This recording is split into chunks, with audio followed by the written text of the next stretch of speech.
Biglang pupunta si Mavi sa loob ng kusina nang marinig niyang nag-uusap ang kanyang mga tiyahin. Wala na ang daddy meal natin. Hindi na natin kailangan pang pagtiisan ng babaeng yan. Ang kailangan natin gawin ngayon, alisin siya sa buhay natin. Mariing sabi ni Nerwena, ang kapatid ng dad ni Mavi. Pero siya ang nakatalagang magmamana ng buong organisasyon, Nerwena. Kapag ginalaw natin ang batang yan, ay baka kung ano pa mangyari sa atin. At isa pa, kamamatay lang ni Papa. Oras na nawala si Mavi, ay paniguradong iisipin nila na tayo ang may gawa dahil habol natin ang yaman at organisasyon. Angal naman ng tita Georgia niya. Napalunok si Mavi habang nakikinig. Hindi niya maatim na ganitong klase ng mga bagay ang pinag-uusapan ng kanyang pamilya sa mismong pagluluksa nila sa kanyang lolo Mil. Di aalisin natin siya sa landas natin pagkatapos ng burol kapag tumahimik na ang lahat. Kapag nangyari yun, paniguradong hindi na natin kailangan pang magambala. Saka, isa pa, masyadong mayabang ang isang yon. Tinatawag lang siyang prinsesa ng lahat. Akala niya talaga isa siyang totoong maharlika. Pwes, tignan natin kung ganun pa rin ang isipin niya pagkatapos natin siyang burahin dito sa mundo. Puno ng iritasyon na sabi ng tita Nerwena ni Mavi. Sa huli, ay huminga si Mavi ng malalim bago umatras. Muli siyang naglakad pasulong sa kusina. Pero ngayon, ay may tunog na ang bawat takbang niya. Mavi, nariyan ka pala. Bati ni Nerwena pagkakita kay Mavi. Kumusta ang pakiramdam mo? Ayos ka lang ba? Huwag ka nang umiyak, okay? Alam kong wala na si Dad pero hindi ka dapat malungkot. Alam namin lahat kung gaano ka kapaborito ni Dad. At naiintindihan namin na ikaw ang pinaka-nasasaktan ngayon sa nangyaring to. Pero kumapit ka lang, Mavi, okay? Dagdag pa nito at tinapik ang mukha ni Mavi. Mga plastic. Tugon niya sa kanyang isipan. Ayos lang ako, Tita Nerwena. Kayo ho ba? Narinig ko nagpa-plastic surgery kayo na nakaraang linggo kaya akala ko ay may nagbago sa inyo pero parang wala naman po. Marahang tugon ni Mavi pabalik kay Nerwena na natigilan at napasapo sa muka. Bakit? May malibang nangyari sa operasyon? Mukha ba akong pangit? Sabi nila ang ganda ko. Nagsisinungaling ba sila? Naiba ba masyado yung anyo ko ha? Ano? Sunod-sunod na tanong ni Nerwena habang napuno ng pangamba ang muka. Gustong matawa ni Mavi pero maliit lang siyang umiti bago umiling kay Nerwena na napakurap-kurap sa kanya. Hindi po yan ang ibig ko sabihin, tita. Ang ibig ko sabihin ay wala akong nagbago at maganda pa rin ho kayo. Parang hindi nga dumaan sa operasyon. Malambing na tugon ni Mavi at kitang-kita niya kung paano napahinga ng malalim si Nerwena. Ano ka ba naman, Mavi? Akala ko kung ano na. Kapag nasira nga ang mukha ko, ipapatumba ko ang doktor na yon. Ang sabi pa naman niya sa akin na isa sa pinakamagaling sa lahat, tapos sisiraan niya yung pagmumukha ko? At tungal ni Nerwena. Anong sisirain? Sa mukha mo isira na nga. Hindi ko nga makilala, sobrang pangit. Bulong ni Mavi at gusto niyang umira pero hindi niya ginawa. May sinabi ka, Mavi? Baling ni Nerwena kay Mavi na agad ngumiti ng matamis kasabay ng marahan niyang pag-iling.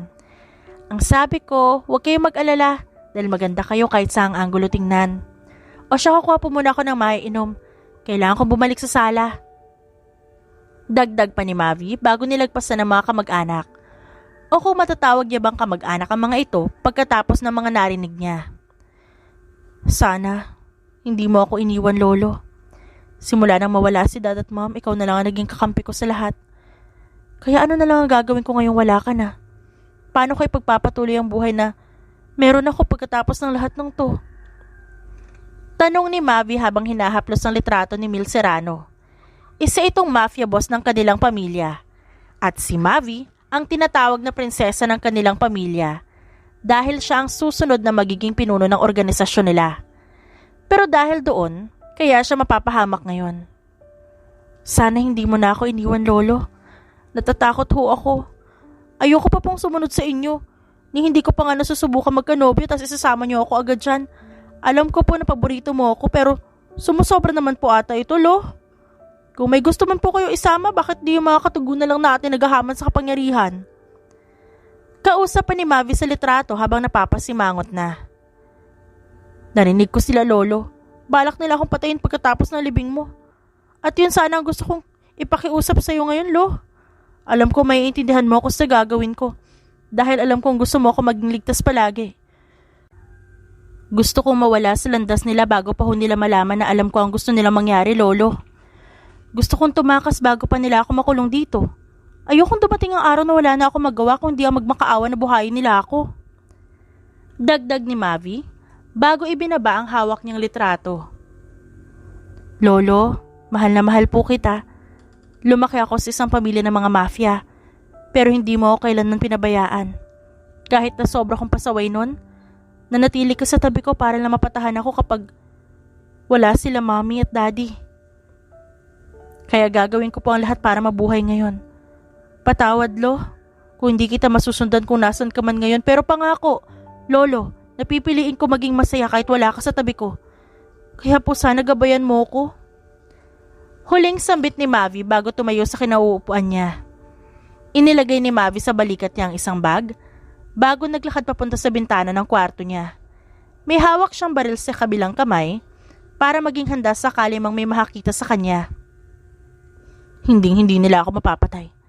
Gagawin ko ang lahat para makatakas sa kanila. At babalik ako at kukunin ko ang dapat sa akin. Mariing bulong ni Mavi bago tuluyang tumalon pababa sa bintana ng kwarto niya. Samantala, lumaki sa isang pamilya ng mga assassin si Nox Alvarico. Kaya matalas ang kanyang pandinig at magaling din siya makiramdam sa paligid niya. Tulog pa ata ang isang yun. Siguro ay iniisip niya pa rin nandito ang mom niya para alagaan siya. Rinig ni Nox na sabi ng kanyang half-brother na si Evan. Di gawa natin siya ng pagkain pagkatapos lagyan natin ng lason. Wala na rin naman si Dad. Pareho silang nawala ng bago niyang asawa kaya magagawa na natin ngayon ang gusto nating tatlo dito sa mansyon. Papatayin natin ang isang yan? Wala na tayong magiging problema. Saka, pabida ang isang yan sa nakakataas. Kapag binuhay natin ang isang yan, paniguradong aagawan niya tayo ng pwesto sa organisasyon. Gusto niyo ba yon? Nanunuyang tanong pa ng isang half-brother ni Nox na si Mateo. Ayoko nun. Pagod na ako maikumpara kay Nox, mga kuya. Kapag kasama natin siya, palaging siya ang magaling. Palaging siya ang gusto ng lahat. Kung pwede lang, gusto ko na tayo naman ang tignan ng mga nakakataas. Gusto ko mawala siya sa landas natin. Siya ang pinakabata sa ating lahat pero siya naman palagi ang tinitignan nilang pinakamagaling. Ayaw ko na nun. May iritasyon sa boses ng isa pang kapatid ni Nox na si Harry nang sabihin yon. Naikuyom ni Nox ang kamao. Nasa labas lang ng kwarto niya ang tatlo. Gustuhin man niyang sabihin ay wala siyang kalaban-laban sa mga ito. Lalo na tatlo ang mga ito. At ayaw ni Nox sasaktan ng mga ito dahil kadugo niya pa rin naman ang tatlo. Pumapayag ako mawala siya ngayong gabi. May hinukay ako ng isang araw na libingan. Hindi ko alam na magagamit natin yun ngayon. Tura ni Eva na siyang pinakamatanda sa lahat. Paano kung magtanong ang mga nakakataas kung nasan siya? Kapag nalaman nilang tayo ang may gawa kung bakit siya namatay, paniguradong parurusahan tayo. Baka hindi na tayo makabalik sa organisasyon kapag nagkataon. Sabi ni Mateo na nag-aalala. Huwag nating ipaalam. Hanggat hindi tayo kaduda-duda sa mga mata nila, hindi nila malalaman. Singit ni Evan. Kaya Harry, magluto ka na ng paboritong ulam ni Nox, yung pagkaing hindi niya matatanggihan kahit na kailan. Yun lang ang tanging paraan para makain niya ang niluto natin. Narinig ni Nox ang yabag ng mga ito paalis sa harap ng kwarto niya. Huminga si Nox ng malalim bago bumangon. Kamamatay lang ng mga magulang namin pero lumalabas na agad-agad yung mga totoo nilang kulay. Hindi makapaniwala ang sabi ni Nox habang naiiling. Kailangan ko na makaalis bago pa nila malaman na alam ko ang plano nila. Bulong niya sa kanyang sarili. Binunot ni Nox ang baril niya at akmang kukuha ng damit nang maramdaman niyang may paparating. Shit, wala na akong oras. Napamura si Nox pagkatapos sabihin yon at malakas na binuksan ang bintana niya. Nox, nagluto si Harry. Bumaba ka para kumain. Nox? Sigaw ni Mateo na makita siyang nasa bintana. Kung gusto niyong maging magaling, ay paghirapan yung tatlo. Ngayong wala na mga magulang natin, hindi ko na kailangan papakisamahan kayo. Malamig na tura ni Nox bago walang sali-salitang tumalon sa bintana. Narinig pa ni Nox ang pagmumura ni Mateo sa ginawa niya. Hanggang sa pumailan lang sa buong paligid ang tunog ng baril. Evan, Hari, tumatakas siya! Sigaw pa ni Mateo. Kabobohan nila. Kung papatayin lang din naman nila ako, dapat hindi sila nag-usap sa harap ng kwarto ko. Bakit hindi man lang nila naisip na maririnig ko ang pinag-uusapan nila? Mariing tanong ni Nox sa sarili bago umangkas sa Ducati niya. Nagpapaulan pa rin si Mateo ng bala para kay Nox, kaya nagmamadali niyang pinaandar ang motor hanggang sa humarurot yun palabas ng kanilang gate. Bumuhos ang malakas na ulan. Mag-isa lang si Mavi habang tumatakbo sa gitna ng napakalaking field. Alam niyang sa mga oras na ito ay nalaman na ng pamilya niya na nakatakas siya. Sobrang pagod na ako. Anong gagawin ko ngayon? Pera lang ang meron ako, pero wala akong matutuluyan. Kapag nahanap nila ako, paniguradong hindi sila magdadalawang isip na bawian ako ng buhay. Nanghihina niyang sabi sa sarili. Pwisit ng buhay to. Kung alam ko lang na balak nila akong traidorin sa huli, sana hindi nila ako nabuhay. Bakit pa kasi ako inire? Kung mangyayari lang din pala to sa akin. Pagmamaktol ni Mavi. Madilim at tanging patak lang ng ulan ang maririnig ni Mavi. Hanggang sa paglingon niya ay nakita niya ang ilang ilaw. May ilaw na paparating sa kanya. Mavi! Mavi! Rinig niyang sigaw nito. Mula sa malayo ay nakilala agad ni Mavi ang isang naroon, ang tita Nerwena niya. Mabilis na nanlamig si Mavi sa isiping naghahabol ang mga ito. Nasa loob pa rin ba ako ng teritoryo namin? Ba't ang tagal ko makalabas? Noon naman kapag nasa sasakyan ako, mabilis na ang biyahe. Kasabay ng ulan na bumuhos, ay bumuhos din ang luha sa mga mata ni Mavi. Lolo naman, sana ginawa mong paborito ang mga kamag-anak natin para hindi sa akin nakabuntot ng lahat. Nakakainis naman eh. Kung alam ko lang na maging ganito ang buhay ko, sana sinungitan na lang kita, Lolo.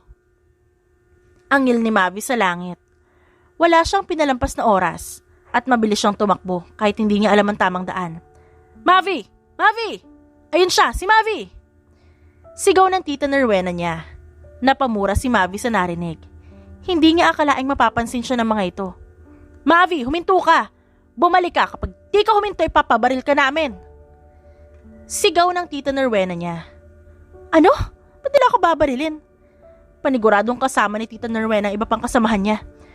Bakit hindi nila pinipigilan si tita Nerwena? Nababaliw na ba silang lahat? Takot na sigaw ni Mavi sa likod ng kanyang isipan. Kapag hindi ka huminto, ikakalat namin sa buong organisasyon kung paano pinatay si Dad. Mamamatay tao ka, Mavi. Hindi ka na nakontento sa buhay na binigay ng Dad namin. Pinatay mo siya. Muling dagdag ni Nerwena na siyang ikinanginig ng labi niya. Wala akong pinatay. Anong pinagsasabi nila? Tarantang napasigaw si Mavi nang paulanan siya ng bala ng baril. Mas lalong binilisan niya ang pagtakbo hanggang sa may narinig siyang tunog ng motor. Mas lalong naiyak si Mavi nang makita ang kalsada sa labas ng teritoryo nila. Tulong! Tulungan niyo ako! Tulong! Sigaw ni Mavi at pinara ang unang ilaw na nakita niya. Nanlaki ang mga mata ni Mavi nang huminto at bumungad sa kanya ang anak ng kalaban nila, si Nox Alvarico. Ikaw? Muling sumigaw si Mavi nang may magpaulan na naman ng bala. Dahilan para hindi niya matapos ang sasabihin. Angkas na! Mariin na utos ni Nox sa kanya at kahit walang tiwala si Mavi, ay agad niyang sinunod ang utos nito. Malakas ang hagulhol ni Mavi habang mahigpit na nakayakap kay Nox na tahimik lang na nagmamaneho ng motor. Ang mga manlulokong yun, tumakas lang naman ako sa mansyon kasi may plano silang patayin ako, tas binaliktad nila yung nangyari. Namatay kaya si Lolo dahil sa cancer, di ko siya pinatay. Maktol ni Mavi at mas lumakas ang hagulhol niya. Talagang sa lahat ng gagawin nila yun pa? Dahil hindi nila ako mapapatay, ginawa nila akong kriminal? Hindi ba nila alam na paborito ko ang lolo? At naniwala naman ang mga bobong tauhan namin. Sigaw palalo ni Mavi. Hindi ako makapaniwala na magagawa nila sa akin to. Para nila akong hindi kadugo kung tratuhin nila ako. Wala naman akong ginawang masama sa kanila. Ni hindi ko sila kailanman pinahiya sa harap ni Lolo. At mas lalong wala akong sinabi na kahit ano na pwedeng sumira sa reputasyon nila sa harap ni Lolo. Kahit kailan di ko sila binastos kaya bakit nagawa nila sa akin to? Bakit nila ako tinraidor na ganito? Hikbi ni Mavi. Nanginginig ang buong katawan niya sa lamig na dulot ng hangin at ulan. At dahil na rin siguro sa ilang oras niyang pagtakbo, ay nakaramdam siya ng pagod at nakatulog. Nang magising si Mavi, ay nasa isa na siyang bahay. Nasa sofa siya nakahiga. Gising ka na? Ayos ng pakaramdam mo? Mabilis na napalingon si Mavi kay Nox na nagsasalita. Ikaw? Teka lang, nasa inyo ba tayo? Oh, hideout ba ito kung saan pahihirapan niyo ako? Yung mga tulad namin? Napaatras si Mavi sa takot habang nakaturo sa sarili niya. Anong tulad niyo? Ngisi ni Nox na bakas din sa mukha nito ang pagod. Napanguso si Mavi. Tulad ko na mafia. Hindi ko kaya nakakalimutan ng paalala sa akin ni Lolo noon. Isa raw kayong mga assassin. Galing kayo sa pamilya ng mga assassin at kayo ang kalaban namin noon pa. Kaya nandito ako sa lugar niyo kasi pahihirapan mo ko? Ganun ba yon? Muling tanong ni Mavi. Wala pa atang nagsasabi sa inyo. Pero maganda ang imahinasyon mo. Pwede ka magsulat ng libro kung sakasakali dahil dyan. Nanunuyang sabi ni Nox. Napasimangot naman si Mavi. Kung balak nga kitang saktan, ay bakit hindi na lang kita iniwan kanina, hindi ba? Hinahabol ka ng mga mismo mong kadugo. At balak kang patayin. Kung gusto ko lang naman na patayin ka, edi sana hinayaan na lang kita mabaril kanina. Naiintindihan mo ba? Tanong ni Nox kay Mavi. Bakit mo ako niligtas? Kapag nalaman ng pamilya mo na nagligtas ka na isang mafia? At hindi lang basta-basta isang mafia? Dahil ako ang prinsesa ng pamilya namin. Kapag nalaman na niligtas mo ko, paniguradong mapaparusahan ka. Isang pagtatraidor ang ginawa mo. Hindi mo ba yun alam? Anong gusto mong gawin ko? Ang pabayaan ka kanina habang humihingi ka ng tulong. Kahit umuulan kanina ay kapansin-pansin ang pag-iyak mo. Umiiyak ka at humihingi ng tulong kaya sino ako para hindi ka tulungan kung nasa pareho lang naman tayong sitwasyon? Ani Nox sa seryosong boses. Parehong sitwasyon? Anong ibig mong sabihin? May naghahabol din ba sa'yo? Teka, parehong sitwasyon, ibig mong sabihin ay... Hindi matapos-tapos ni Mavi ang sinasabi at napakurap-kurap na lamang kay Nox.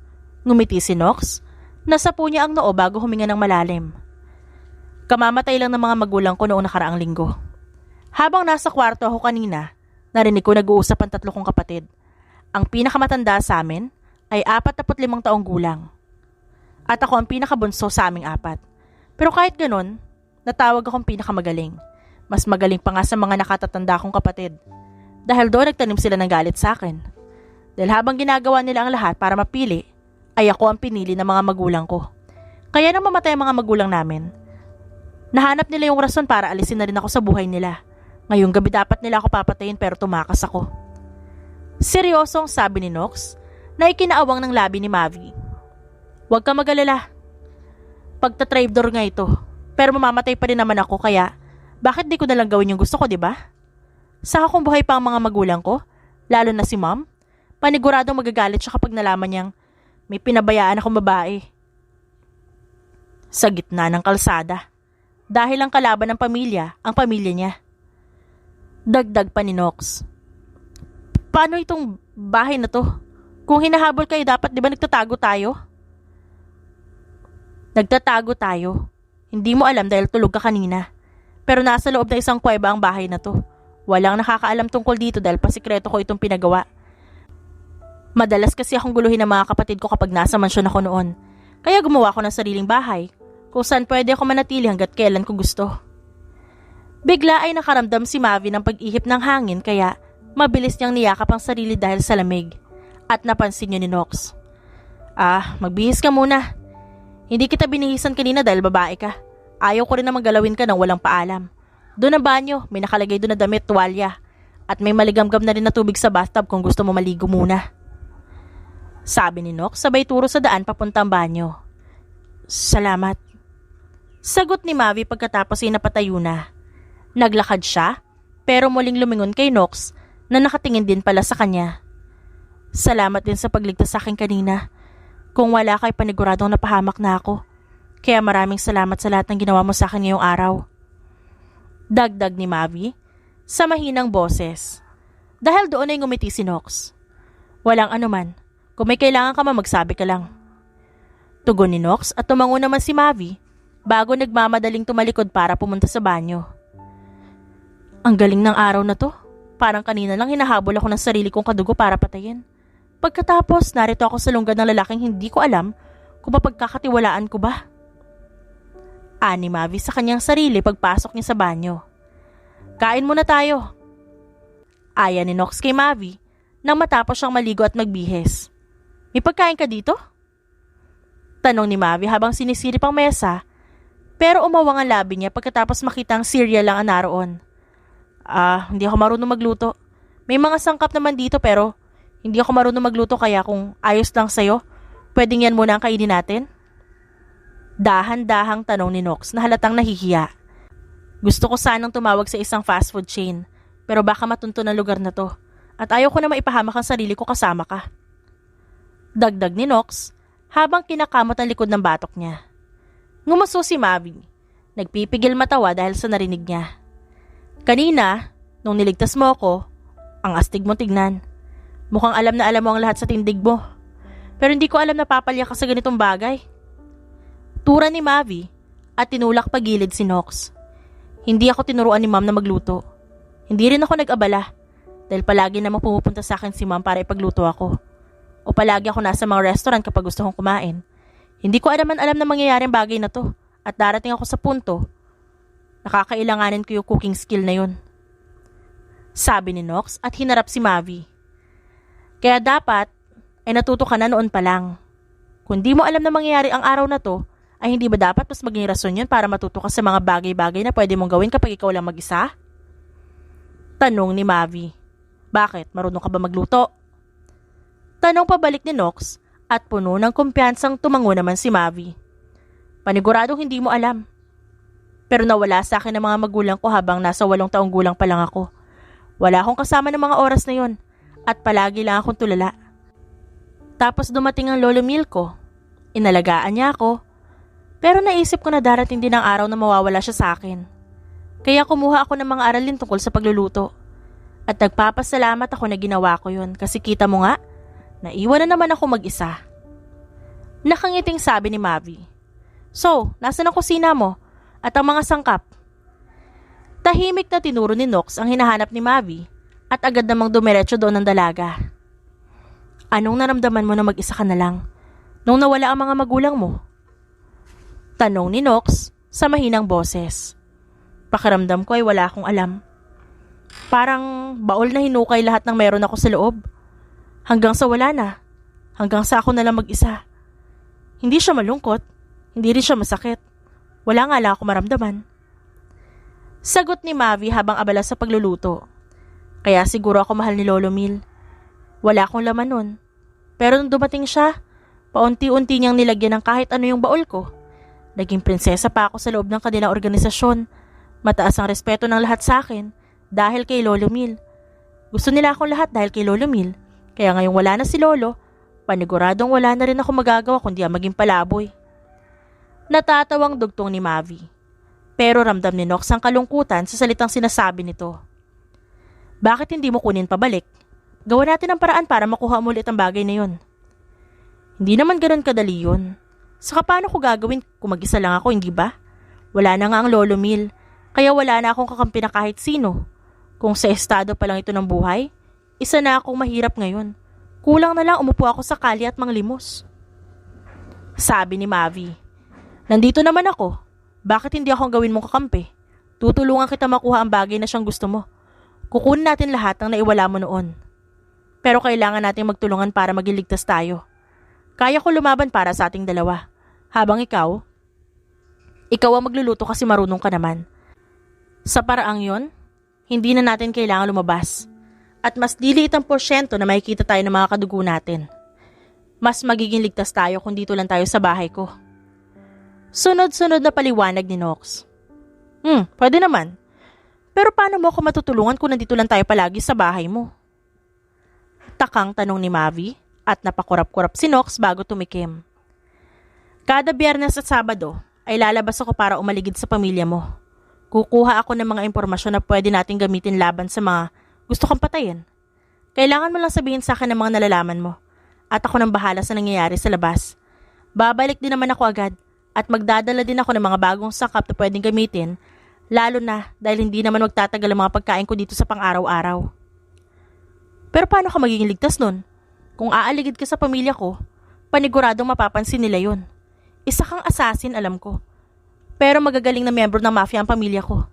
Isa pa, bantay sarado palagi ang mansyon namin. Kaya paano ka papasok doon na hindi napapahamak? Hindi mo na kailangan tanungin yan. Ang kailangan mo lang gawin ay magtiwala sa akin na magagawa ko. Habang nandun din ako sa labas, ay gagawa rin ako ng paraan para makabalik sa dati kong buhay. Mahihirapan tayong dalawa, pero hindi ibig sabihin na wala na tayong pag-asa na mabuhay tulad ng dati. Ani Nox sa seryosong boses na ikinalunok ni Mavi. Pero may isa pa tayong problema eh.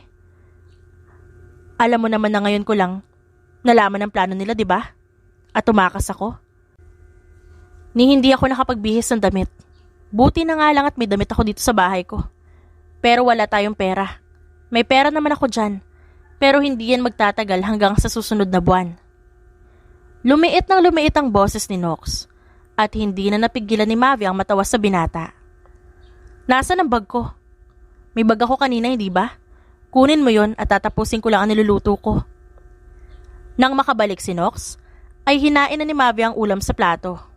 Ito ba? Oo, buksan mo. Naghanda ako niyan para sa pagtakas ko. Umiyak pa ako kanina kasi yan lang ang meron ako at wala akong matutuluyan. Kaya tanggapin mo yan. Bayad sa pahikitira ko. Sinunod naman ni Nox ang sinabi niya. At rinig na rinig ni Mavi kung paano magmura si Nox pagkatapos makita ang daan-daang libong piso sa loob ng malaking bag. Ito lang ang laman ng bag mo? Hindi makapaniwala ang tanong ni Nox. Natatawang kumindat si Mavi sa kanya. Galing ko, di ba? Tanong pa ni Mavi. Mag-iingat ka. Pagpapaalala niya sa lalaki habang papalabas ito sa pinto. 3 araw na simula nung niligtas ni Nox si Mavi. At Biyernes na ngayon, kaya kailangan na nitong lumabas. Huwag kang lalabas dito, babalik ako agad pangako. Ngiti ni Nox bago tuluyang isinara ang pinto. Nang makalabas si Nox, ay agad siyang umangkas sa motor niya. Bago yun pinaharurot paalis. Agad din naman siyang nakarating sa mansyon ng mga Serrano. Hindi ako makapaniwalang gagawin ko ito para sa kalaban ng pamilya ko. Pero tama lang naman to, hindi ba, ma'am? Kailangan kong bayaran ang kabaitan na pinaramdam sa akin ni Mavi. Kung hindi dahil sa kanya, paniguradong namatay na ako sa gutom. Nakangiting sabi ni Nox, pero may kung anong nakatagong emosyon sa mga mata niya. Isinuot ni Nox ang hood na suot bago naglagay ng mask sa bibig. Bago siya tuluyang umalis, ay iginilid muna ni Nox ang kanyang motorbike. Sir, ano hong kailangan nyo? Tahimik at walang ingay na inabot ni Nox ang leeg ng gwardya sa mansyon ng mga Serrano na hindi ka agad nakagalaw dahil sa gulat. Kailangan ko ang damit mo. Ngisi ni Nox bago hinila ang walang buhay na katawan ng gwardya. Buti na lang at walang CCTV sa labas. Kung meron lang, paniguradong mahihirapan ako. Pagkausap ni Nox sa sarili, habang inaangat ang tingin sa paligid. Hindi ba naligo ang isang to? Ba't ganito ang amoy ng uniforme niya? Napangiwi si Nox habang suot-suot ang damit ng gwardya. Kailangan ako ipagluto ni Mavi ng paborito kong ulam pagkatapos nito. Dahil pakiramdam ko, mamatay ako na maaga dahil sa amoy ng suot ng uniforme kong to. Dagdag ni Nox at swabing pumasok sa gate ng mansyon ng mga Serrano. Walang nagbabantay kahit dito sa loob? Tanong niya habang tinitignan ng paligid. Hanggang ngayon ba ay nagluluksa pa rin ang pamilya niya? Nagtatakang tanong ni Nox hanggang sa biglang tumaas ang balahibo niya sa batok. May mali na nangyayari. Ang sabi sa akin ni Mavi, bantay sarado palagi ang mansyon nila at mahihirapan ang kahit na sinong pumasok pero nakapasok ako. Ni hindi ako nahirapang kunan ng hiningang nagbabantay sa labas ng gate. Kung totoong bantay sarado lagi ang lugar na to tulad ng sinabi ni Mavi, dapat kanina pa lang nahirapan na ako lumabas. Dapat kanina pa lang may sumalubong na sa aking bala ng baril. Kaya bakit ako nakapasok na walang kahit anong gasgas sa katawan? At bakit isa lang ang nagbabantay? Bakit walang mga CCTV? Bakit pakiramdam ko ay may nakatingin sa akin kahit walang kahit anong kamera sa paligid? Nalilitong tanong ni Nox sa sarili. Unti-unting umatras si Nox at mabilis na inabot ang baril niya na nakalagay sa holster. Sa kabilang banda, Napapansin na niya. Puna ni Mateo na siyang nasa gitna ng kanyang kapatid na si Evan at ang tita ni Mavi na si Nerwena. Ganon niya kabilis na pansin na may mali sa nangyayari. Matalas din ang isang tuwa. Kaya pala siya ang pinakamagaling sa lahat. Tanong ni Nerwena habang may ngisi sa labi. Kapag nawala siya sa landas namin, ay hindi na siya magiging pinakamagaling sa lahat. Madilim ang mukhang sabi ni Evan. Pareho silang tatlo na nakatingin kay Nox na ngayon ay unti-unti nang umatras papalapit sa gate. Akala niya siguro makakatakas siya sa amin. Hindi niya ba alam na gagawin namin ang lahat para lang maitumba siya? Wala na ang mga magulang niya. Kaya wala nang magliligtas sa kanya mula sa amin. Wala na siyang magagawa kung hindi ang magmakaawa na buhayin namin siya. Nakangising dagdag ni Evan. Pero sigurado ba kayong nasa kanyang pamangkin ko? Alam niyong pumayag lang ako na makipagsabuatan sa inyo. Dahil gusto ko ring mawala sa landas namin ang anak ng kapatid ko. Siya ang prinsesa ng organisasyon. At sa ngayon, siya ang pinagdududahan ng lahat. Bago pa malaman ng lahat ang totoo, na hindi totoo ang sinabi ko, ay kailangan na namin siyang mahanap. Kapag namatay siya na mas maaga, mawawala na ang problema namin. At kaya kami pumayag na tulungan kayo sa kapatid niyo, ay dahil kailangan niyo rin kaming tulungan para mapatay si Mavi. Sunod-sunod na sabi ni Nerwena. Naiintindihan namin ng mga kapatid ko yon. Ikaw na mismo ang nagsabi na umangkas ang pamangkin mo sa nakamotor na lalaki, hindi ba? At Ducati ang anyo ng motor na yon. May ganun ang kapatid ko. Kaya alam namin na siya yon. Dahil hinahabol din namin si Nox nung mga oras na hinahabol niya si Mavi. Ngising sambit ni Evan. Pwede bang simulan na natin to? Teka, napansin niya. Napansin na niya, kuya. Sigaw ni Mateo at mabilis na tinuro ang screen kung saan nakatingin sa kanila si Nox. Napamura si Evan at Nerwena nang itinaas ni Nox ang baril na hawak nito bago pinaputokan ng drone na kanina pa nakasunod sa kanya. Bisit. Sinadya kong ilayo ng sobrang drone para hindi niya mapansin yun. Pero hindi ako makapaniwala na gawa niya pa rin. Sobrang liit ang drone na yun. Para malito siya. Pero nakuha niyang asintahin na isang beses lang. Nasuntok ni Evan ang mesa bago ibinato ang hawak na remote. Tatawagan ko ang mga tauhan ko para mahabol siya. Hindi siya dapat makaalis ng buhay sa mansyon. Kailangan ko malaman kung nasa si Mavi. Puno ng iritasyon na sabi ni Nerwena at agad na tinawagan ng mga tauhan niya. Lumabas na rin tayo. Kailangan na ako mismo makahuli kay Nox. Ipapakita ko sa kanya kung sino ang mas magaling sa aming dalawa. Galit na sigaw ni Evan bago bumunot ang baril sa holster nito. Nang lumabas ang tatlo, ay nasa iisang direksyon lang sila patungo. Kahit ang ibang mga tauhan ng mga Serrano ay papunta lahat sa bandang gate ng mansyon. Rinig din nila ang barilan mula sa malayo, kaya alam nilang hindi pa nakakatakas si Nox. Bilisan mo, Mateo! Ngayong araw din na to, mawawala na sa landas nating lahat si Nox. Utos ni Evan pero agarang umigting ang panga niya nang makita si Nox na walang kahirap-hirap na pinatumba ang mga tauhan ni Nerwena. Busy talaga. Galit na sambit ni Evan bago hinablot ang hawak na sniper gun ni Mateo. Isang malakas na katok ang nagpatalon kay Mavi habang nakaupo sa sofa ng bahay ni Nox. May tao. Si Nox? Pero Biyernes pa lang ngayon. Ang sabi niya ay bukas pa siya makakauwi kaya malabong siya to. Mahinang dagdag ni Mavi sa sarili. Kumabog ang dibdib ni Mavi sa takot. Mabilis siyang kumuha ng kutsilyo sa kusina bago tinakbo ang pinto. Muling kumatok ang taong nasa labas, kaya huminga si Mavi nang malalim bago iyon buksan. Hindi ako si Mavi at walang kahina-hinalang tao rito. Saad niya at akmang sasaksakin ng kaharap nang makita kung sino yon. Nox, ano nangyari sa'yo? Bakit ka duguan? Singhap ni Mavi habang nanlalaki ang mga mata dahil sa dugo ang balikat ni Nox. Binaril ako ng mga kapatid ko. Agad na naglakad dito papunta sa kanya. Agad na hinawakan ni Mavi ang tagiliran ni Nox para alalayan nito papasok hanggang sa naupo sila sa sofa. Tinakbo naman ni Mavi ang pinto para isarado yon bago bumalik kay Nox. Bakit ka nabaril? Teka lang. Hindi ako marunong sa ganitong bagay, Nox. Kailangan mo madala sa ospital. Hindi kita maliligtas. Pagluluto lang ang alam ko at hindi ako doktor. Nangilid ang luha sa mga mata ni Mavi habang sinasabi yon. Alam ko. Kunin mo ang first aid kit sa banyo. Nasa ibabaw ng cabinet nakalagay pagkatapos ay, kunan mo ako ng tela at maligamgam na tubig. Nang hihinang utos ni Nox, na agad sinunod ni Mavi. Heto. Agad na inabot ni Mavi ang first aid kit kay Nox na nanginginig ang kamay at nauutal pa. Nang mapansin yun na binata, inabot ni Nox ang kamay ni Mavi. Ayos lang naman ako. Alam ko kung paano gamutin ang sarili ko. Naiintindihan mo ba? Kaya kumalma ka lang. Hindi ako mawawala hanggat hindi kita natutulungan makuha ang bagay na siyang pagmamay-ari mo. Nakangiting sabi ni Nox na ikinaluhan ni Mavi. Hindi mo naman kailangan mag-alala tungkol doon. Wala na akong pake kung di na yun mangyari pa. Pero nangako tayo na magiging ligtas ka, Nox, di ba? Kahit ako. Kaya bakit ka nagpabaril? Kung binaril ka, ay sana binaril mo din pabalik. Kung pinadugo ang braso mo, sana pinutol mo yung braso niya. Bakit ba ang tanga-tanga mo? Hagulhol ni Mavi dahilan para matawa si Nox, kasabay ng pagsikip ng dibdib niya. Hindi ko naman alam na mababaril ako. Saka maraming tauhan ang nasa bahay ng mga Serrano.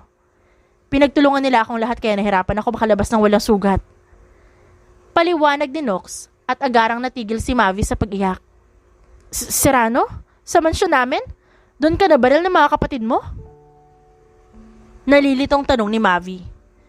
Kunin mo muna yung iba kong pinapakuha. Pagkatapos kong gamutin ang sarili ko, ipapaliwanag ko sa iyo ang nangyari, okay? Pinisil ni Nox ang kamay ni Mavi bago yun binitawan. Mahina namang tumango si Mavi bago kinuha ang ibang ilutos si Nox sa kanya. Hindi ko agad napansin na may mali. Dapat pala nung pumasok ako at napansing isa lang ang nagbabantay, ay nalaman ko agad na planado na ang lahat. Ni walang CCTV sa gitnang mansyon nyo. Turan ni Nox na ikinaawang ng labi ni Mavi. May CCTV lahat ng anggulo ng mansyon namin. Kahit saan ko tumingin may kamera. At hindi lang din isa nagbabantay sa labas ng mansyon. Mabibilang sa 30 lahat ng gwardya doon. Tugon ni Mavi at nahilot ni Nox ang noo. Dapat naisip ko na ang bagay na yun. Nung sinabi mong bantay sarado ito. Akala ko ng mga oras na yun ay nagluluksa pa rin sila. Pero malabo nga na walang CCTV ang buong paligid. Lalo na dahil pamilya kayo ng mafia. Bumuntong hininga si Nox. Ibig mo bang sabihin? Nagtulungan ang kamag-anak ko at mga kapatid mo para patayin tayo? Hindi makapaniwalang tanong ni Mavi kay Nox. Ganun na nga. May drone na nakasunod sa akin simula nung pumasok ako. Pero hindi ko yung napansin dahil nasa malayo. At iniligay nila sa anggulong hindi ko rin agad mapapansin. Nang malaman ko na may nakatingin sa akin, doon na ako umatras para bumalik sa gate nyo. Pero doon na rin nagsilabasan lahat ng mga tauhan nyo. Madali lang naman silang patumbahin. Pero nung tumatakas na ako, nakalabas na rin ang mga kapatid ko. At doon ako nabaril. Pagkukwento ni Nox. Pero bakit sobrang lapit ng mansyon niyo sa gate? Nung tumakas ka nung gabing yun, parang ang layo ng nilakad mo. Puna ni Nox pagkatapos. Hindi naman kasi yun ang mismong mansyon. Malayo pa roon ang totoong mansyon ng mga Serrano. Isang malaking field ang nasa likod ng unang mansyon sa nakita mo. Saka doon sa mismong mansyon, ay tanging malaking field lang ang meron. Hindi rin nakakalapit ang kahit na sino dahil maraming nagbabantay. Nung tumakas ako, pinapasok sa loob lahat ng gwardya para mamaalam kay Lolo Mil. Dahil ililibing na siya kinabukasan nun. Kaya nakatalon ako sa bintana at nakatakas.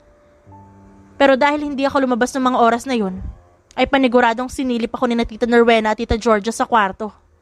At na makitang wala ako ron, at natanto nilang hindi nila ako mapapatay dahil tumakas ako, ay saka sila gumawa ng kwento tungkol sa pagpatay ko sa sariling lolo ko. Iyon ang naabutan mo. Binantaan nila akong tumigil dahil magpapaputok sila at ikakalat din nila sa loob ng organisasyon na pinatay ko raw si Lolo Mil. Nakakatawa lang. Hindi ko naman kasalanan kung bakit may cancer si Lolo, kaya bakit nila ako sinisisi? Saad ni Mavi nang nakangiti, kahit baka sa mukha nito ang kalungkutan. Sa tingin ko, ay balak nila akong hulihin kanina. At dahil nakita ng tita mo noon ang pag-angkas mo sa motor ko, ay paniguradong nakwento nila yun sa mga kapatid ko. Kung nasabi nila na ako ang tumulong sa'yo, paniguradong yun ang dahilan kung bakit sila nagtutulungan. Kapag nahuli nila ako, pwede nilang alamin mula sa akin ang kinaroroonan mo. At nang sa ganun, ay matapos na ang balak ng sarili-sarili nating kadugo sa atin. Ang mawala tayo sa landas nila. Hindi ako makakapayag na mawala tayo. Kung pwede lang ay gagawin natin ang lahat para mabuhay. Kahit hindi na mabalik pa ang dating buhay na meron ako noon, Basta ligtas tayo. Lalo ka na. Seryosong saad ni Mavi na ikinatahimik ni Nox. 2 linggo nang nakakalipas at pagaling na rin ang sugat ni Nox. Aalis ka? Hindi ka pwedeng umalis. Pagpipigil ni Mavi kay Nox na puno ng pagtataka. Pero kung hindi ako aalis ngayon, wala na tayong kakainin sa susunod na linggo. Ubos na ang sangkap natin, Mavi. Saka magaling na rin naman ako. Tignan mo. At ipinakita pa na nakangiting si Nox ang muscle niya sa braso na ikinairap ni Mavi. Maraming mga lalaki ang may muscles tulad ng sayo kaya wag mo ipakita sa akin yan. Agad na bura ang ngiti sa labi ni Nox dahil sa narinig niya mula kay Mavi. Lalaki? Sinong lalaki? Nobyo mo? Seryosong tanong ni Nox dahilan para matigilan si Mavi. Ngumuso si Mavi. Ang sabi ko ay mga lalaki. Ano yun? Sobrang dami ng nobyo ko. Gusto mo bang sabihin na marami akong lalaki, ha? May iritasyon sa boses na tanong ng dalaga, dahilan para mapakurap-kurap si Nox. Hindi naman, sorry. Lumiit ang boses nito, kaya agarang napangiti si Mavi. Di ayos, tara na para makabalik na tayo na maaga dito. Kapag nakuha natin ang mga gusto natin, umuwi na tayo agad para makapagluto ako. Hindi ba ipaborito mo yung chicken cordon bleu? Ipagluluto kita. Masayang sabi ni Mavi at nang makita niya ang pag-angal sa mukha ni Nox dahil sa pagsama niya, ay sinamaan niya agad ito ng tingin. Hindi ka aalis sa bahay na to hanggat di mo ako kasama. Bahala na magutom tayo dahil hindi ako papayag. Naiintindihan mo ba? Taas kilay na tanong ni Mavi. Oo na, para ka talagang si Ma'am kapag sinasaway si Dad sa bahay. Ganyan na ganyan din makatingin kay Dad. Akala ko makakatakas ako pero ganun ka rin pala. Ibig sabihin lang yan, pwede mo na ako maging asawa kasi pareho kami na ugali ng mom mo at kaugali mo rin yata ang dad mo. Nangingiting sabi ni Mavi. Natigilan si Nox. Ganoon din si Mavi na mapagtanto ang sinasabi niya. Ang ibig ko sabihin ay, pwede naman. Kung gusto mo akong piliin kaysa sa organisasyon mo, ayos lang naman sa akin. Pwede tayo magpakalayo-layo sa pamilya natin tapos gumawa tayo ng sarili nating pamilya. Seryosong sabi ni Nox kay Mavi na napakurap-kurap. Kalaunan ay natawa si Mavi bago napahampas sa balikat ni Nox. Ewan ko sa'yo palabiro ka talaga kahit kailan. Tara na nga. Hindi natapos ni Mavi ang sasabihin nang hulihin ni Nox ang pulsuhan niya bago siya hinila pabalik. At mas lalong hindi na paghandaan ni Mavi ang pagdidikit ng labi nila ni Nox. Gusto kita, Mavi. Hindi mo lang ata napapansin dahil hindi ka naman lumilingon sa akin kahit kailan. Pero gustong gusto kita sa totoo lang.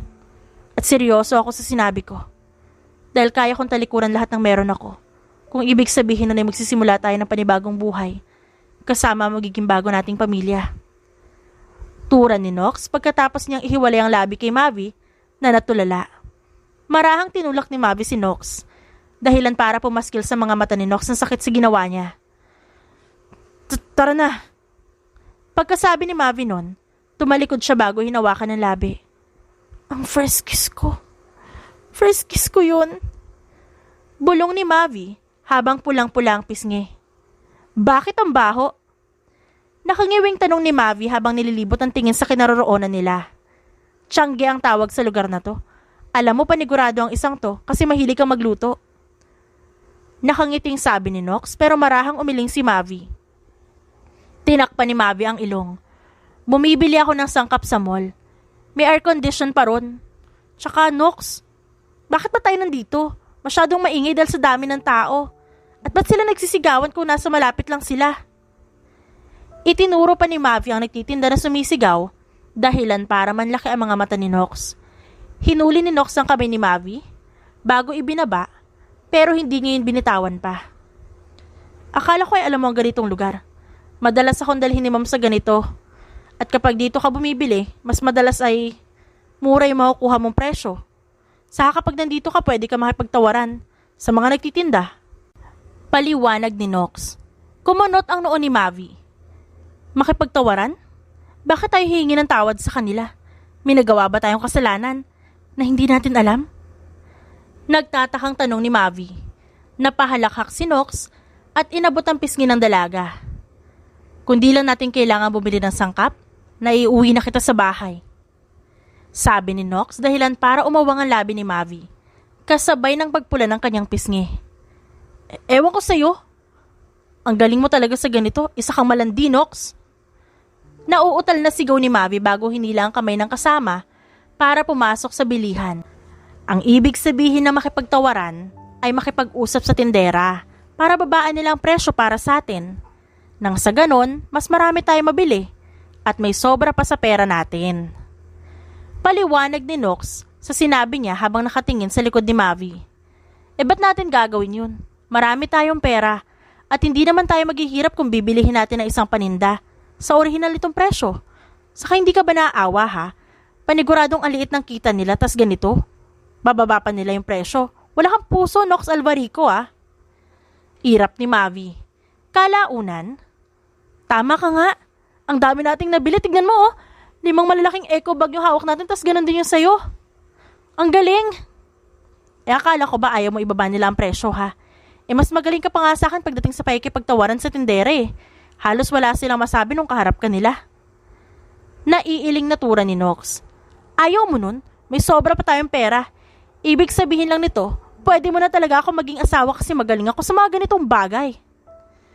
Puno ng kumpiyansang sabi ni Mavi. Bakit hindi na lang tayo lumayo sa pamilya natin at magpakasal kung ganon? Taas kilay na tanong ni Nox dahilan para mabulunan si Mavi ng kanyang sariling laway. Mag-usap tayong dalawa. Hinuli ni Nox ang braso ni Mavi pagkatapos sabihin yon. Nakauwi na silang dalawa. Tungkol saan ba? Wala naman tayong dapat pag-usapan, Nox. Mahinang sabi ni Mavi bago iwinaksi ang kamay ni Nox pero nanatili itong nakahawak sa kanya. Alam mong seryoso ako sa mga sinasabi ko sa iyo, Mavi. Totoong gusto kita at totoong gusto kitang pakasalan. Ayos lang naman sa akin na iwasan mo ko. Pero pwede bang siguraduhin mo muna kung anong nararamdaman mo para sa akin? Tanggihan mo ako kung wala kang nararamdaman para sa akin. Pero kung meron man, kahit na konti, pwede bang hayaan mo ako manligaw sa'yo? Seryosong tanong ni Nox na ikinalunok ni Mavi. Hindi ko pwedeng gawin yun, Nox. Lalo na dahil alam nating dalawa na may pag-asa ka makabalik sa dati mong buhay kaysa sa buhay na meron ako noon. Bakit hindi mo nalang sabihin sa akin ang totoo? Nakangiting tanong ni Mavi, pero baka sa mukha niya ang sakit. Anong totoo? May isang beses na binantayan kita nang may sugat ka pa dahil sa pagbaril sa'yo ng kapatid mo. Akala mo na mga oras na yun tulog ako. Kaya sinagot mo ang taong tumawag sa'yo. Sa mismong tabi ko. Narinig ko lahat ng sinabi mo, Nox. Na sa inyong mga kapatid ay mas malaki ang tiwala na nakakataas sa'yo. Na kung sasabihin mo lang sa nakakataas ang totoong nangyari, paniguradong mawawalan ng pwesto ang mga kapatid mo sa organisasyon. Kaya bakit hindi mo nalang sabihin sa akin ang totoo? Na noong una pa lang ay alam mo makakabalik ka agad sa organisasyon na pinanggalingan mo. Pero pinili mong manatili dito sa tabi ko. Pinili mo makulong sa bahay na to kasama ako. Pero alam nating dalawa na pwedeng-pwede kang bumalik sa dati mong buhay. Pwede mo makuha ang nawala sa'yo nun. Dire-diretsong sabi ni Mavi na ikinakurap-kurap ni Nox. Nabitawan ni Nox ang braso niya. Baka sa mukha ng binata ang taka kung bakit hindi nito napansin nagising siya nung mga oras na yon. Kung nagtataka ka kung bakit hindi mo napansin nagising ako ng mga oras na yon, bakit hindi mo muna isipin kung saang pamilya ako nanggaling? Hindi normal ng pamilya ko tulad ng pamilya mo, Nox. Kung may kakayahan ka magtago, ganun din naman ako. Pero hindi ko magagawang kunin sa iyo ang karapatan na bumalik sa dati mong buhay. Hindi mo kailangang isipin kung yun ang inaalala mo. Kaya kong lumayo sa lugar na to at mamuhay habang iniiwasan sila, pero ikaw, pwede ka pang bumalik. Pwede ka pang manatili rito ng hindi hinahabol o hindi iniisip ang magiging kaligtasan mo. Saad ni Mavi. Pumagit na ang katahimikan kay Nox at Mavi. Hindi mo ako gusto? Kalaunan ay tanong ni Nox. Ha? Tinanggihan mo ako, di ba? Tinatanggihan mo ako ngayon? Kaya mo sinasabi sa akin ang lahat ng to dahil tinatanggihan mo ako. Gusto mo bumalik ako sa dati kong buhay at huwag kang guluhin. Yun ang ibig sabihin nito, di ba? Sunod-sunod na tanong ni Nox na ikinaawang ng bibig ni Mavi. Hindi naman sa ganun yun, Nox. Inaamin ko. Nung una pa lang alam kong pwede akong bumalik. Ako ang pinakamagaling sa aming magkakapatid. At sa aming apat, ay mas kapanipaniwala lahat ng sasabihin ko. Nung mga oras na yon, bala ko lang umalis. At gagawa ko ng paraan para makipagkita sa nakakataas. Marami akong kaibigan sa loob ng organisasyon. Kaya hindi ako mahihirapan kung gagawin ko yun, pero nakilala kita. Putol ni Nox sa ibang sasabihin ni Mavi. At nakalimutan ko ang bagay na siyang dapat ay gagawin ko. Noong narinig kitang humahagulhol ng sobrang lakas, ay hindi ko maintindihan kung bakit sobrang galit ang naramdaman ko para sa pamilya mo. Kung bakit gusto kitang patahanin at patawanin ng mga oras na yon. Hindi ko maintindihan kung bakit. Sa ibang babae wala akong pakialam pero nung gabing yun, nung dumating tayo rito sa bahay, tinitigan kita hanggang sa naramdaman kong gigising ka na. Dagdag ni Nox na nagkapagpalunok kay Mavi. Ang sabi ni Ma'am sa akin ay natatakot siya para sa kinabukasan ko. Dahil pakiramdam niya ay wala akong nagugustuhan na kahit sino. Na wala akong nakikitang babae na pwede kong makasama hanggang sa pagtanda pero ngayon ko lang nalaman na mali si Ma'am nung mga oras na yon. Sadyang hindi ka pa dumadating sa buhay ko kaya wala akong maramdaman na kahit ano. Dahil paano ko ipaliliwanag ang nararamdaman ko ito sa sarili kong ina? Kung saan gusto kitang itago sa mundo. Kung saan gusto ko magpakalayo-layo at mabuhay bilang isang pamilya. Na tayong dalawa lang. Na wala akong pake sa maiiwan ko basta kasama kita, Mavi. Pagpapatuloy ni Nox. Pero, hindi matapos-tapos ni Mavi ang sasabihin at nang inabot ni Nox muli ang braso ni Mavi, ay tuluyan nang nanghina ang dalaga. Gustong gusto kita, Mavi. Kahit noon na wala ka pang kaalam-alam, gustong gusto na kita. Kaya gusto kong ibalik sa iyo ang dati mong buhay. Ay dahil sa nararamdaman ko para sa iyo. Pero minsan ay nagiging makasarili ako. Minsan, gusto kong hindi ka na makabalik. Na hindi mo makuha ang dati mong buhay. Para manatili ka na lang sa tabi ko. Para dito ka na lang sa tabi ko. Pag-amin ni Nox. Hindi ko sinabi sa iyo ang totoo dahil handa akong talikuran lahat ng yun makasama lang kita. Handa akong iwanan ng dati kong buhay at bumuo ng bago kasama ka.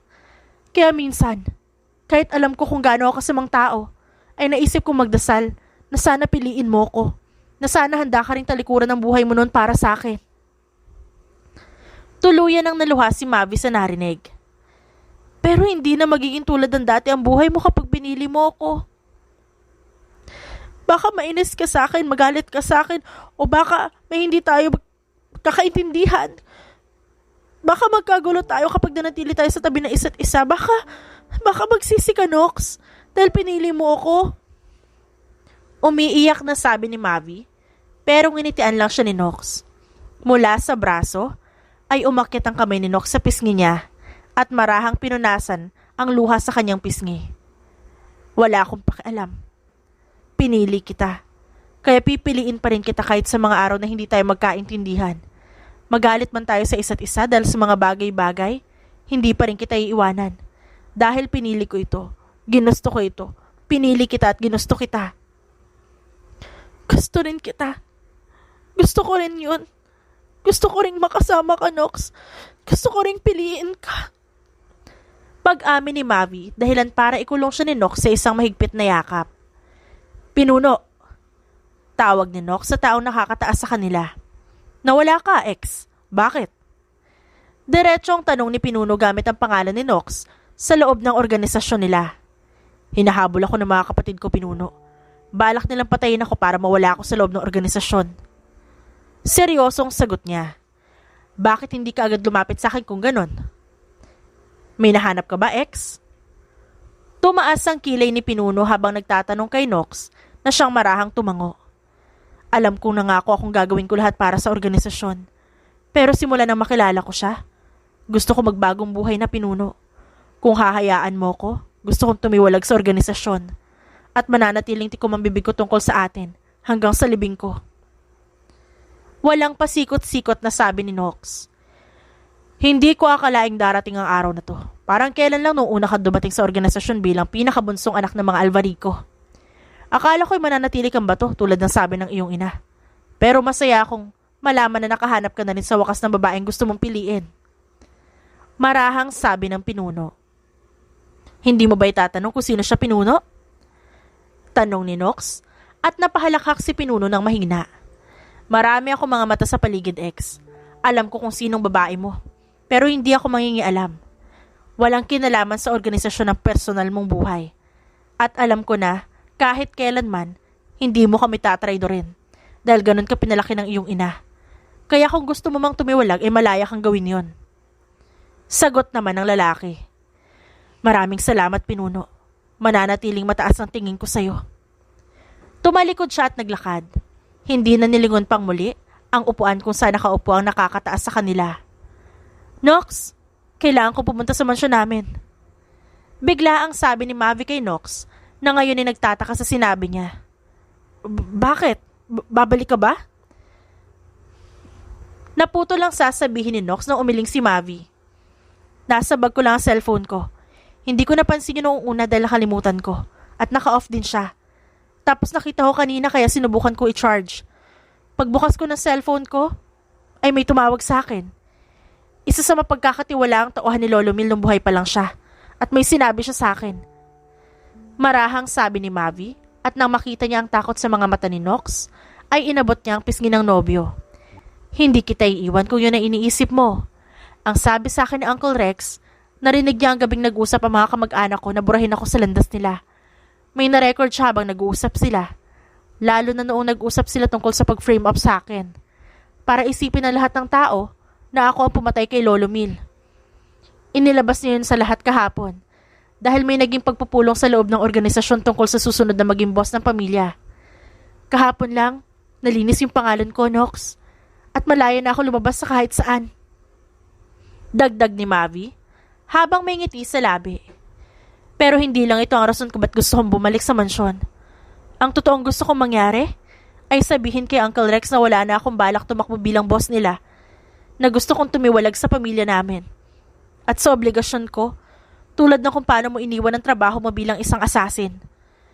Gusto kong gawin din ito para sa'yo, Nox, para wala nang kahit sino ang maghangad ng kahit ano mula sa atin. Paliwanag ni Mavi.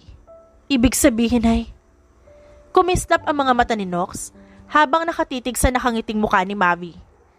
Magpakasal tayo, Nox. Bumuo tayo ng pamilya natin. At mamuhay tayo ng payapa at masaya. Tura ni Mavi at walang pagdadalawang isip sa boses nang sinabi yon kay Nox. Hinintay ko humingi ka sa akin ng tulong. Pero kailanman di ka dumating.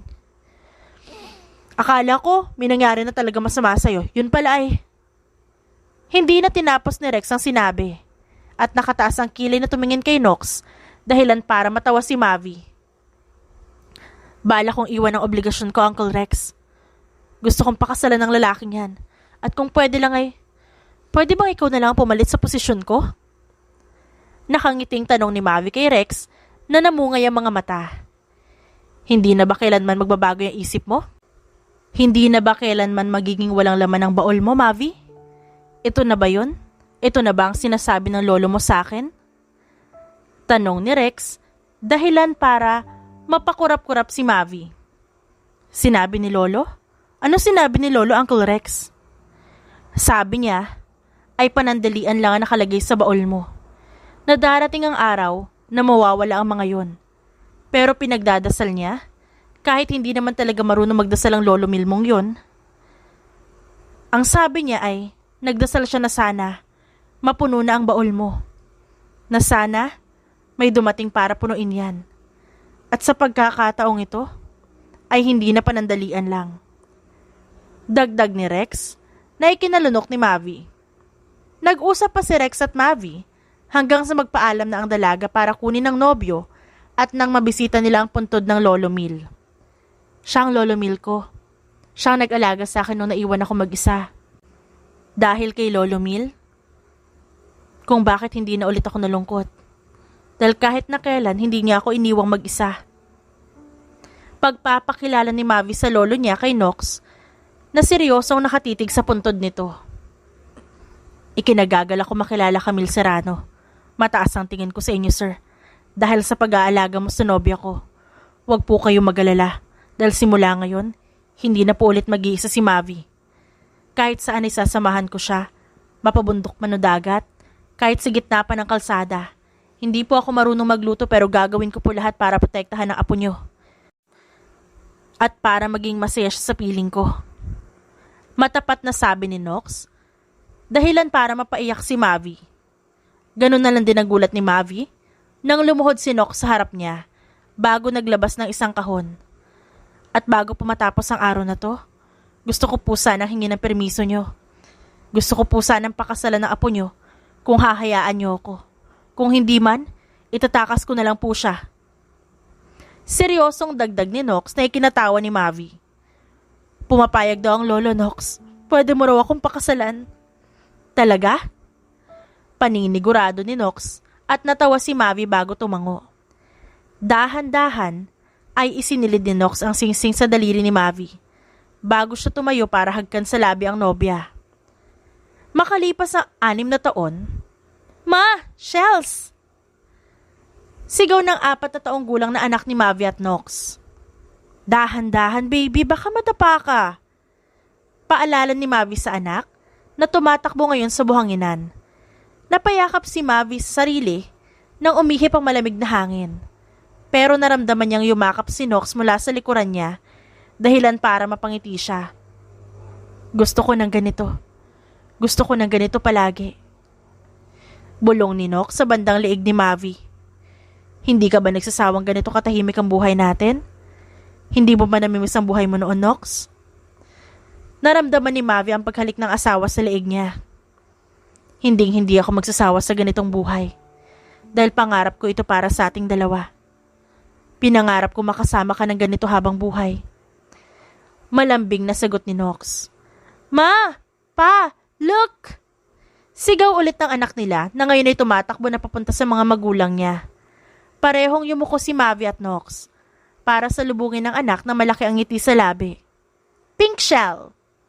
Masayang anunsyo nito pagkatapos ilagay sa palad ni Mavi ang nakuha niya. Wow, ang ganda naman nito baby, para to kay mama? Malambing na tanong ni Mavi sa anak. Pa, stone!